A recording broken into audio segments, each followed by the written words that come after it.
ఉందండి. వ్యాపారం బాగా లేదు. ఏదైనా మనం చేసుకుంటే తిన్నట్టు, లేకపోతే లేనట్టు. ఏదో అంతక్రితం చంద్రబాబు నాయుడు వచ్చాడు, కొంత డెవలప్‌మెంట్ అయింది. జగన్మోహన్ రెడ్డి కంటే చంద్రబాబు నాయుడు వచ్చినాక కొంచెం డెవలప్‌మెంట్ అయింది. కొంతంత చేస్తున్నాడు. ఏదో పోలీసులుగా అల్లకట్టుకుని ఉంటున్నారు. ఇదివరకు అట్టా ఉండేవాళ్ళు కాదు. పలుకులు ఇచ్చుకుని పరుగులెత్తుతూ అట్లా చేసేవాళ్ళం. ఇప్పుడు కొంచెం పర్వాలేదు. పర్ఫెక్ట్‌గానే ఉంటున్నాం. కాకపోతే వ్యాపారాలు ఉండట్లేదు. ఏదో చేసుకుంటున్నాం, వస్తున్నాం, పొరుగు నుంచి వస్తున్నాం, వ్యాపారం చేసుకుంటున్నాం, తింటున్నాం. కరెక్ట్ పింఛనయ్యే కరెక్ట్‌గా ఇస్తున్నారు. మచిలీపట్నం ఏమైనా మార్పు వచ్చింది 2 నెలల్లో? ఆ 2 నెలల్లో కొంచెం మార్పే ఉంది. ఏం మారిందండి? ఇప్పుడు పోటు నడుస్తుంది కదా!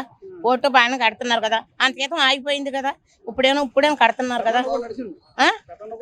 అంతా లేదండి. ఇప్పుడు చంద్రబాబు నాయుడు వచ్చినాకే అది పోటు వచ్చింది. అందుకేతం వాళ్ళందరూ నడిచి ఆగిపోయింది కదా! ఇప్పుడు సాగుతుంది. దానికని ఇదే వస్తున్నాం అట్లా పెట్టుకుని ఒకటి అయ్యట్టుకుని ఏది జనం మీరు డబ్బులు అయ్యి జనం దగ్గర పథకాలు ఇస్తున్నారు కానీ బేట్ ఎట్టాలి కదా. ఇస్తున్నారు పింఛని మాత్రం పర్ఫెక్ట్గా ఇస్తున్నాడు. తల్లులకి ఇవ్వలేదు, ఇంకా చదువుకునే పిల్లలకి ఇస్తున్నాడు, రైతులకి ఇస్తున్నాడు. ఆడపిల్లలకి ఎక్కడ పడి ఇంకా పడలేదు కదా, అసలు ఏం పడలేదు. అయ్యో లేదు, పింఛని మాట పర్ఫెక్ట్గా వస్తుంది. ఆడపిల్లలకి ఇవ్వలేదు, పిల్లలకి ఇవ్వలేదు, అసలు ఏమి లేదు. ఇంకా ఎవరికి లేదండి అసలు. మా మచిలీపట్నానికి అదేం పర్ఫెక్ట్ లేదు అసలు. ఏ రాలా.